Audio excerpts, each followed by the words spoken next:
आसुछि पार्वण ऋतु एने निया जाइछि एक बड़ पदक्षेप एणिकी प्रति पूजा मंडपरे लागिबो सड़क सुरक्षा वार्ता।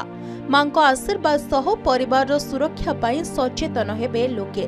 एथिपाई समस्त पूजा कमिटी को अनुरोध कराजिबो। केवल सेतिकी नुहे निज अंचल को दुर्घटना मुक्त करबा दिगरे सहयोग करबाकू साही मुरबींको मध्य अनुरोध कराजिबो।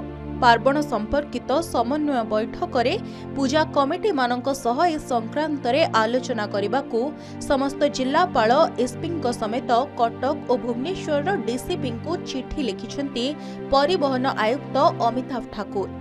चिठी रे परिवहन आयुक्त उल्लेख करिसेंती सड़क दुर्घटना एबे चिंतार कारण पालटिछि। सड़क दुर्घटना ह्रास पाई सड़क सुरक्षा सचेतनता वृद्धि उपरे सरकार गुरुत्व देउछंती। पार्वण समय रे विभिन्न पूजा मंडप रे विपुल संख्या रे श्रद्धालुंको समागम होइताय।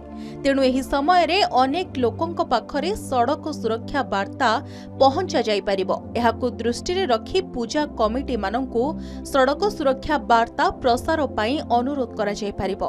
से समस्त जिलापाल एसपी समेत कटक और भुवनेश्वर डीसीपी को चिठी लिखिछंती। एही अभियान जरिया रे जनसाधारणक मध्य रे सुरक्षित यात्रा पाई नियम पालनर गुरुत्व संपर्क रे वार्ता प्रदर्शित हेबो। पूजा कमिटी माने विभिन्न उपाय रे एही वार्ता लोकंक निकट रे पहुंचाई परिबे। सेही भली एही समय रे विभिन्न सांस्कृतिक कार्यक्रम रे मध्य दर्शकंकु सड़क सुरक्षा नियम पालन पाई अनुरोध करा जाय परिबो।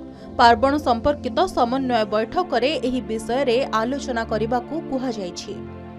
एहा सह पूजा कमिटीर वरिष्ठ सदस्य माने साधारणतः साही मुरबी भावरे सम्मान पांती। सेमानक कथा को युवपीढ़ी माने पालन करिथांती।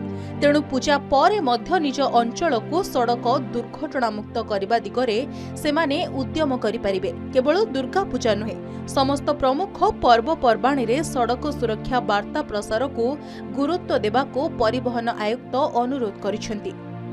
जिलापाल और एसपी माने ए दिगरे पूजा कमिटी माननकु उत्साहित करबाकू परामर्श दिया जायछि। एहा सह समस्त आंचलिक परिवहन अधिकारी माने सक्रिय भावरे एही अभियान रे शामिल होई अधिकरु अधिक लोकंक पाखरे सड़क सुरक्षा वार्ता पहुंचाइबाकू राज्य परिवहन प्राधिकरण पक्षरु निर्देश दिया जायछि। ब्यूरो रिपोर्ट के न्यूज ओडिशा।